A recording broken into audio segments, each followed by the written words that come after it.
Bonjour à toutes et à tous. Aujourd'hui, je vais vous montrer comment on réalise un abri avec un tarp de manière rapide, efficace, pour faire des petites pauses quand il pleut et que vous voulez faire un pique-nique, vous abriter le temps de faire de la topographie, ou simplement lorsqu'il y a une grosse averse et que vous voulez vous abriter pour pas trop vous mouiller. Je vous rappelle que dans d'autres vidéos, on met le lien ici, on met la petite fiche, que lorsque vous êtes trempé, lorsque vous êtes humide, vous allez vous refroidir très vite, à peu près entre 15 et 25 fois plus rapidement que si vous avez la peau sèche. Donc c'est important de garder toujours, de rester le plus sec, de garder vos vêtements le plus sec possible, le plus longtemps possible pour pouvoir être bien en nature et pour pouvoir randonner sur plusieurs jours. Alors première des choses, on va s'intéresser, c'est au microclimat et à tout ce qui pourrait être dangereux au niveau de votre abri, c'est-à-dire tout ce qui pourrait menacer votre vie. Un abri, vous allez passer beaucoup de temps dessous, en tout cas si vous bivouaquez. Après, sur une pause d'une heure ou deux, c'est moins important. Mais la première des choses qu'on va regarder, c'est est-ce qu'il y a des arbres morts, est-ce qu'il y a des branches mortes qui peuvent vous tomber dessus? Est-ce qu'il y a, surtout s'il y a du vent, est-ce qu'il y a un passage de bêtes? Donc ça se voit puisqu'il y a il y a comme des petits sentiers au niveau du terrain. Ça peut être, alors là c'est pas le cas sur cette forêt ici, mais ça pourrait être des branches qui sont fines et pointues. On a surtout ça dans des forêts de conifères. Et là ça peut être gênant parce que la nuit, si vous vous réveillez pour soulager votre vessie par exemple, eh ben, vous ne faites pas attention, il y a une petite branche pointue comme ça, dessus vous pouvez vous blesser. Donc ça c'est des points qu'il faut regarder avant d'installer votre abri. Autre chose, je vous ai parlé du microclimat. Alors le microclimat, qu'est-ce que c'est? En deux mots, c'est un climat dans le climat. C'est-à-dire que vous avez le climat d'une manière générale, autour de vous, vous avez les informations sur la météo, vous aurez des informations plus précises sur la météo agricole, mais un microclimat, ça va être une zone qui va être plus ou moins protégée de la pluie, du vent, qui va être plus ou moins aussi protégée du soleil en été si vous recherchez de la fraîcheur, ou en hiver au contraire qui va accumuler de la chaleur. Si par exemple vous avez un gros rocher, imaginons qu'on a un gros rocher ici, qui est en plein soleil, il va accumuler de la chaleur. Si l'exposé sud, ce sera encore mieux parce qu'il y aura de la chaleur une grande partie de la journée. Donc ce sera des choses, des points sur lesquels il va falloir vous intéresser avant de monter un abri. Après, concrètement, si je veux faire un abri court, rapide, je prends un exemple tout bête. Ici, on a un superbe tronc qui est tombé. Il suffit juste de vérifier sa solidité, être sûr qu'il tienne bien. Et là, je mets une bâche par-dessus. Et j'ai de suite, en quelques secondes, un premier abri. D'accord? Ça peut être aussi des abris naturels, avancées de rochers, grottes, un groupement de conifères qui permet d'avoir une très bonne protection de la pluie et de la neige. Je remets pareil en fiche la vidéo qu'on avait vue, je vous avais montré l'abri de survie, l'abri d'urgence, et notamment j'avais parlé du microclimat. Et rappelez-vous, il y avait une forêt, une micro-forêt de conifères où il y avait à l'extérieur de la neige comme ça et à l'intérieur il n'y avait rien du tout. Voilà, donc c'est tout ça qu'il va falloir bien regarder avant de monter votre abri. Allez, je vous montre comment on monte un abri basique, un classique, très rapidement. C'est parti!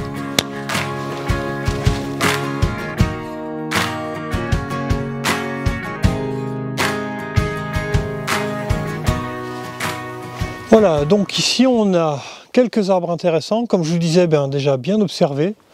On a une branche qui a l'air d'être encore en bon état. On n'a pas trop de branches mortes, après c'est des petites branches, donc c'est pas bien grave. Et là j'ai un arbre, un autre arbre. Je vais tendre une faîtière et ensuite passer une bâche pour pouvoir l'attacher aux autres points. Le nœud pour la faîtière, simplement doublez votre cordelette comme ici et faites un nœud tout simple. Voilà. Et là vous avez une première boucle pour pouvoir passer votre faîtière. Démonstration. Voilà, donc vous avez votre boucle et vous passez votre cordelette dedans et là vous avez déjà un premier point d'attache qui se fait très rapidement.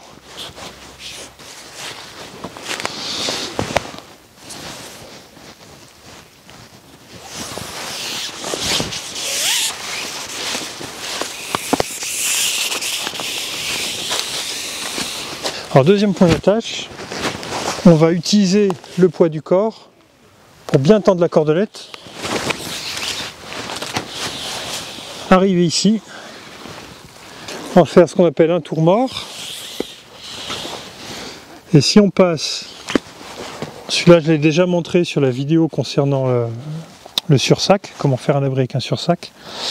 On passe dessus, et là on repasse dessous à l'intérieur de ce petit triangle. On resserre, et on va venir passer simplement une boucle ici. Voilà, dans le descriptif, je vous mets un article sur les différents types de nœuds que vous pouvez réaliser. Là, il suffit simplement de tirer sur ce point pour le défaire. Ah, je vous le remontre. Donc, avec le poids du corps, je tire bien l'ensemble. Je fais un tour mort. Si je passe dessus, je viens repasser à l'intérieur de ce triangle-là par-dessous. Je serre une première fois. Et là, regardez, je vais simplement passer une boucle ici. Voilà. Cette boucle, je la resserre. C'est ce qu'on appelle 2 demi-nœuds gancés. Voilà. Il suffit juste après de retirer pour que ça s'en va. Si jamais j'ai trop de cordelettes, je rembobine, je passe délicatement, je viens resserrer ça, et tout ça est proprement rangé.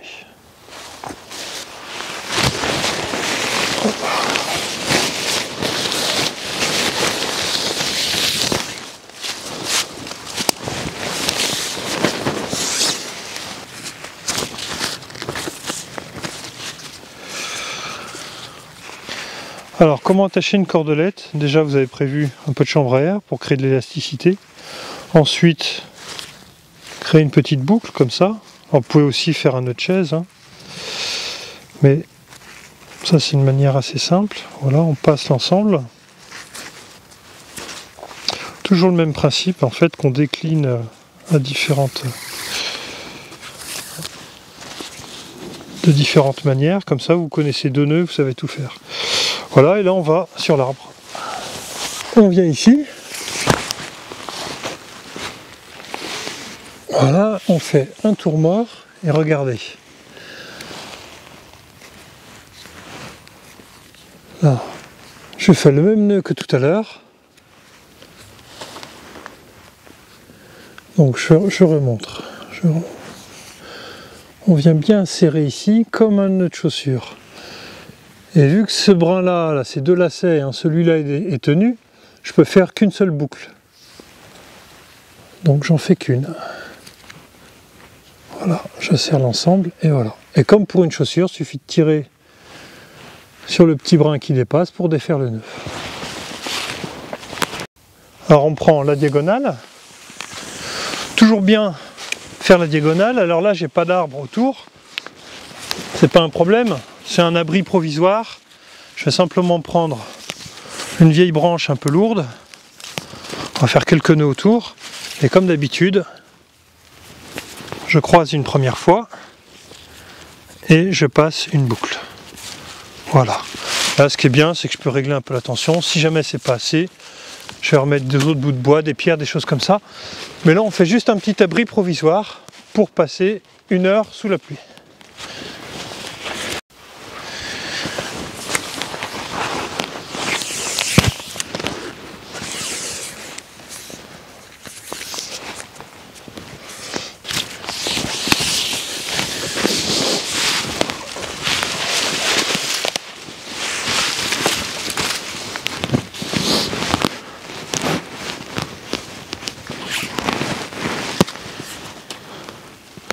Pour celles et ceux qui ont l'habitude de réaliser ce type d'abri, Des fois ça fait des cuvettes un petit peu ici.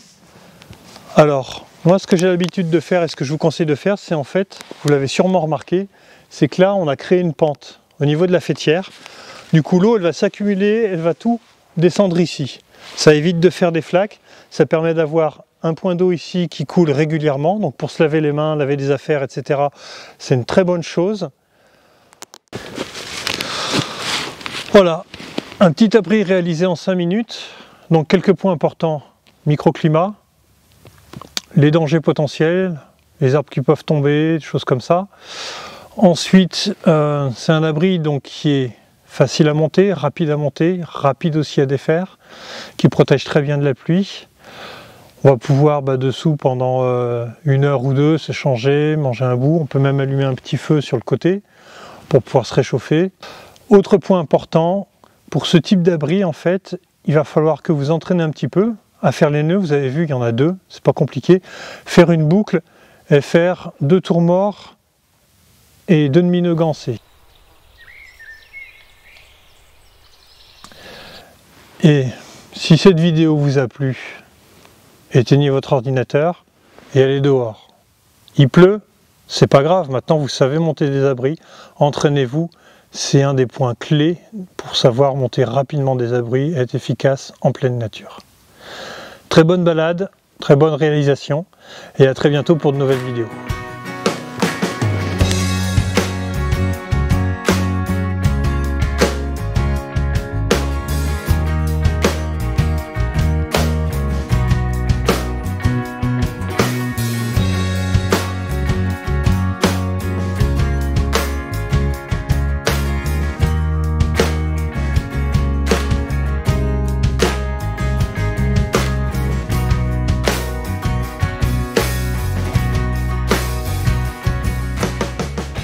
Voilà, donc là, très rapidement, un petit abri juste avec une bonne configuration au niveau du terrain.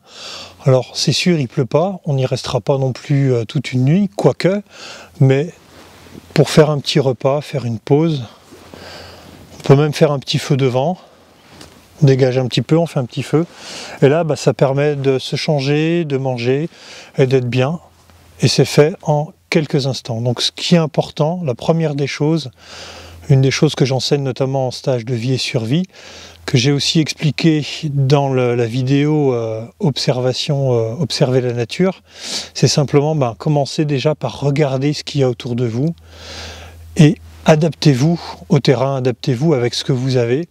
Très vite, vous allez gagner du temps, économiser votre énergie et pouvoir créer des choses assez rapidement, assez facilement. C'est une base, l'observation. Regardez avant d'agir. Regardez, observez avant de faire quelque chose.